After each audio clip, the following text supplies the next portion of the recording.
Welcome to LC Screen Talk.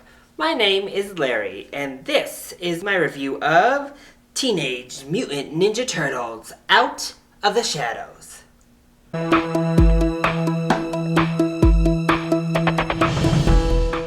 Alright, so I'm rocking my TMNT t-shirt here. I've got good old Leonardo here to help me with my review today. I have a poster of them on my wall. Can't see it because it's not back here. Trust me, it's there though, I promise. So you can say I have a little bit of a soft spot for the Teenage Mutant Ninja Turtles. I loved the animated series from the 90s as a kid. I also loved those pretty cheesy early 90s films as well. And I really didn't hate the first Teenage Mutant Ninja Turtles movie they made. I didn't really like it all that much either, but I was okay with it. So I was hopeful. I didn't really love the trailers for Out of the Shadows, but I was staying optimistic that there would be something good in there. And the end result was, it was about exactly what I anticipated it would be. So I'm going to go ahead and ditch my usual like, dislike, good, bad type formula today and just kind of talk about the movie at large, because I think the movie is kind of a jumbled mess, so my thoughts are also kind of scrambled in my head as a jumbled mess, so I'm just going to let them all out as they come. So just like from the first film, the Turtles are actually animated super well. They look fantastic. The texture to their skin, their facial expression, the movement, they all just look so realistic, and they really look great in the atmosphere throughout. However, I still don't like their character designs. They just look clunky and overly muscular and big with their weird abs and weird faces, and their facial expressions. Whenever they get too close in on their faces, I kind of freak out, especially Mikey. I don't know why. But yeah, that character design just does them no favors to make audiences like these turtles right off the bat, just by looking at them. Splinter also is still super unappealing. I don't know what they were thinking with his character design and why they didn't alter it at all for this one, but it's still very blah. But really the main observation of this film, and where all of the discussion points are going to come from, is that it's basically a cartoon. It is a live-action Saturday morning cartoon. So that's what you need to go in expecting. This is squarely aimed at children from top to bottom. First of all the performances, both voice acting and actual, emoting with your face and your body kind of acting, is just so over the top, so cartoony. It's hard to stomach sometimes, actually. So we already saw Tyler Perry just hamming it up in the trailers. He doesn't tone it down at all in the film. He hams it up to the max. As well as Brian T., who plays Shredder again. He reprises his role. Also, it's just super cartoony. I was shocked by it. Will Arnett, just over the top and ridiculous, but that's kind of his norm. Stephen Amell wasn't very good here. I know people are really excited for him and Casey Jones, but his acting did his character no favors.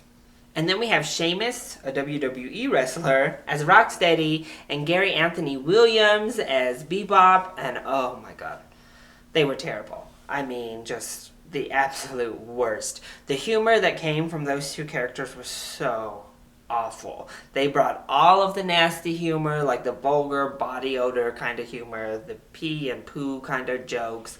It was just so unbearable.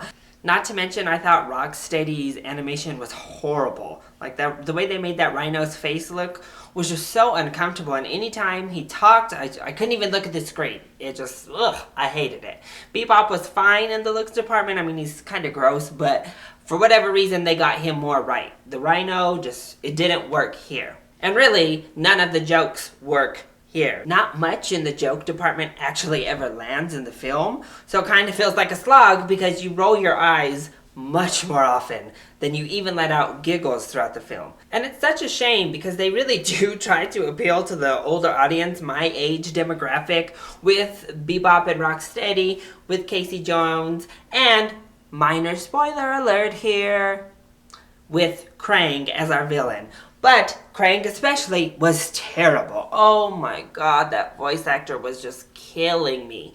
Every time they brought him on the screen, I cringed. He is a character that looks fun, and it's really fun to be around and as a villain in a cartoon because he's so ridiculous that it's like, whatever.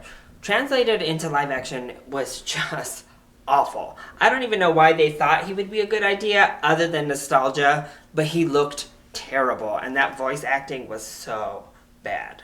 End of spoiler alert. But the same thing with Bebop and Rocksteady, they were horrible, and I'm like, oh man, they were fine in the cartoon. They were bearable in the cartoon. They were fun in the cartoon. Here, they were just annoying. Straight up annoying. And even Casey Jones, I mean, it was cool to have the throwback to him, but he really didn't do anything. And then you pan over to Megan Fox, who is doing what she always does and gets criticized for doing every single time. And then she says crazy stuff like she wants to be taken seriously as an actress.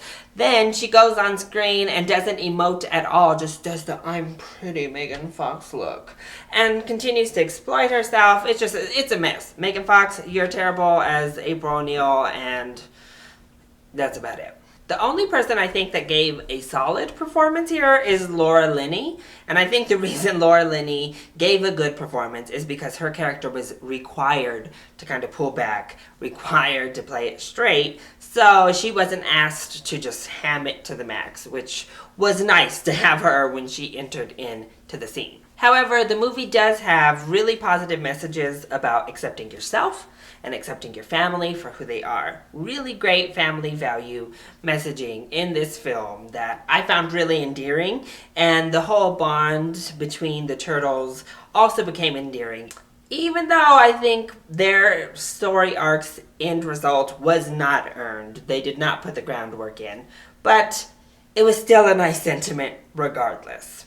And as I say all of this, the children in my screening loved this movie. They were laughing, they were having a great time. I went with my niece, who's a child under 10 years old, and she loved the movie. She loves the Turtles, and she really enjoyed herself. So I do think 10 years and younger, they are going to love this movie. They're going to have a blast, they're going to have fun. It's a live action movie. It feels like it should be aimed at adults, even though like 2 jokes are aimed at adults. So they'll feel sophisticated, like they're watching a real movie, but it's aimed right at them. So I think they'll just get a kick out of it and they'll really enjoy it. Parents, not so much. Like I said, there's not much here for you. I don't think you'll hate your life as you sit there watching this film, but you certainly won't enjoy yourself either. Probably check the clock a couple times and wonder, why is this movie over 2 hours long? And I am happy to report that the 3D is really great. It added so much fun, so much dimension. They used it a lot throughout the film, and I think it really adds to the whole experience of the movie because it is utilized so well. So overall, I give Teenage Mutant Ninja Turtles 2 a 3D matinee with your children. So, that has been my review of Teenage Mutant Ninja Turtles Out of the Shadows. I hope you enjoyed it. If you did, go ahead, click like down below, and subscribe to the channel so you are always up to date on our latest videos. Also, join in on the discussion. Are you excited to see Teenage Mutant Ninja Turtles 2? And what is your favorite Teenage Mutant Ninja Turtles movie to date? Let me know either in the comment section down below or hit me up on Twitter. I love you all so much for your support. Mwah! Thank you for watching, and I'll see you next time. Bye!